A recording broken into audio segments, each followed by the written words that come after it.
Hello everyone, this is Miracline Susenna. I'm glad to meet you all through this video lecture. Today we are going to see the topic mutated plurals. Okay, we are going to see about mutated plurals.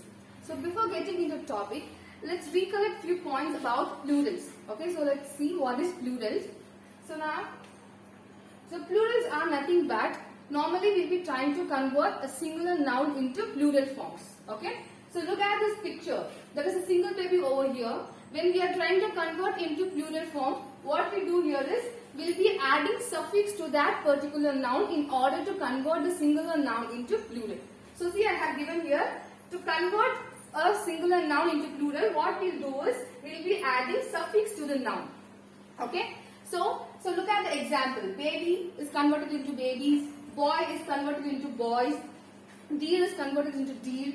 And fox is converted into foxes. So these are the things which we do when converting a singular noun into plural forms. Okay. So look here. As I told you already, we will be converting a singular noun into plural forms by adding suffix with this. So look here, we have B-O-Y alone here. Along with boy, we have included yes as a suffix in order to convert the singular form into plural form. So the same thing is being followed here with potato. So with potato, we have added es in order to convert potato into a plural form. So with church, we have added es, and with knife, we have added bs. Okay. So these are the basic things what we do to convert a singular noun into plural form. Okay. But so these are the rules. Okay. When converting that, we'll be adding yes, we'll be adding es, or we'll be adding ies, or we'll be adding bs. But normally we'll have few questions in our mind, right? So when converting that, we'll be normally adding suffix into a noun.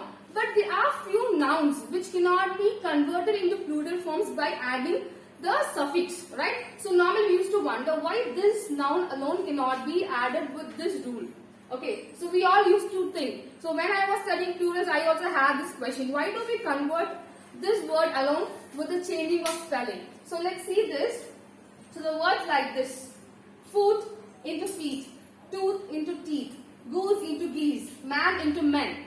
So the rules which I told for boy or potato, that was different, and here the entire spelling is getting changed instead of adding the suffix. Okay, so there is some reason behind that. So normally what they used to say is those are irregular verbs. So normally what they say, so those are irregular nouns. So that's why we are entirely changing the spelling.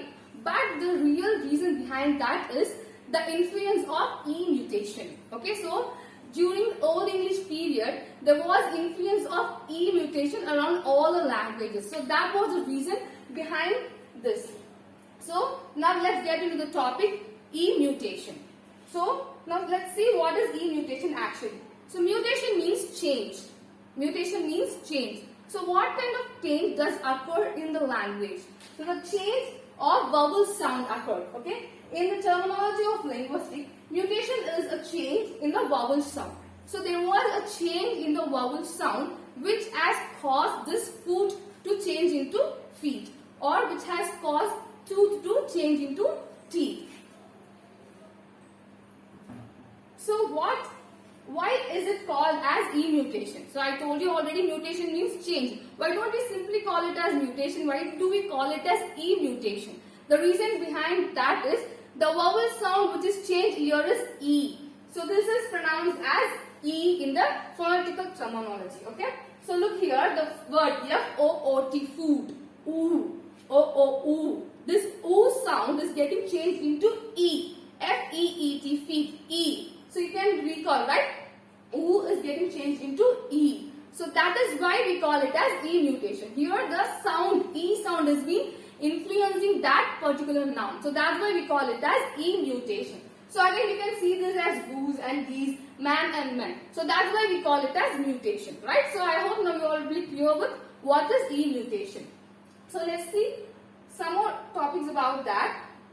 So let's see its origin. So when does it occur? We'll see all those things. So it took place during the early Anglo-Saxon period. That was around 450 AD. It took place around 450 AD. And during that period, almost all the Germanic languages got influenced with this e-mutation except one language, that is Gothic. So all the Germanic languages, it went under this E mutation. Okay, so it was very slow process.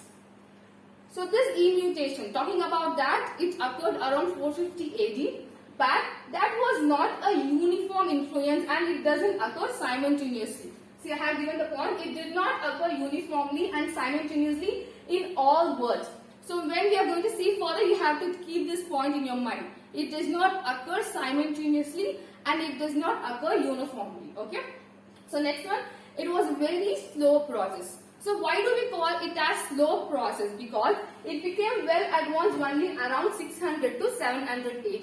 I told you already that it started in the early Anglo-Saxon period. That was during 450 AD. But it became well advanced only during 600 to 700 AD. So that's why we call it as a very slow process. Okay. So now these are some of the words which are being changed because of E mutation. So wherever there is A, all the A's got changed into E, or wherever there is O, all the words got changed into E. Okay, so these are some of the words which got changed because of this E mutation. Okay. So now we have taken only two examples. I have taken only O and E and A and E. Okay, so now we'll see a change as O and E. Wherever the letter O was there, it was converted as E. So now look at the example here. So this was the terminology how this E mutation was operated. Food. Okay, F-O-O-T, food. So in the rules, when we see that in Old English period, it was said as foods. Okay, during the Old English period, it was said as foods. But only because of the E mutation influence, what happened here is this O is getting changed into E. Okay, this O is getting changed into E, and that's why the word food has been changed as E here. And again, the same thing is applicable for tooth. Okay, so in Old English period, before E mutation, it was known as tooths. Okay, only the suffix S was added to that particular noun. But because of E mutation, this OO, this OO sound is getting changed as E. Okay, so now you can understand the change over here. The sound OO, F-O-O-T, food, OO. The OO sound is getting changed as E, F-E-E-T, feed. Okay, so now, till now you might have the confusion. Okay, why this alone got changed like this? Why this noun alone changes its entire spelling in order to convert a singular form into plural form? So I think your question will be answered with this E mutation. Okay, so if in future anyone asks you about why this is changing like that, I think you all can answer. So we'll move forward. I have taken one more letter for you for better understanding. A is getting changed into E. Okay, A is getting changed into E. So you can see here. So while operating the E mutation, M-A-N, man. Okay, while operating the mutation here, this man is getting changed as men. Okay, A is getting changed as E. M-E-N, men. And again with women. So woman is getting changed into women.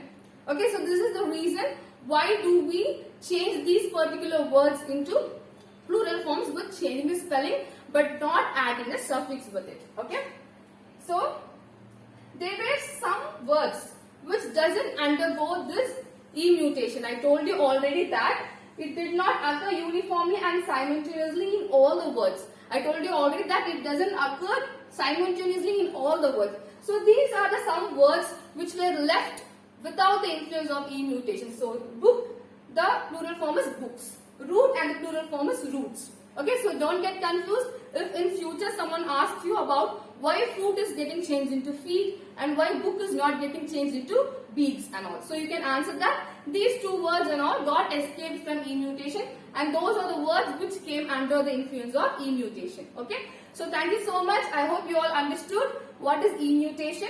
So in future if anyone asks you about that, I think you all can answer. So thank you. Thank you for listening.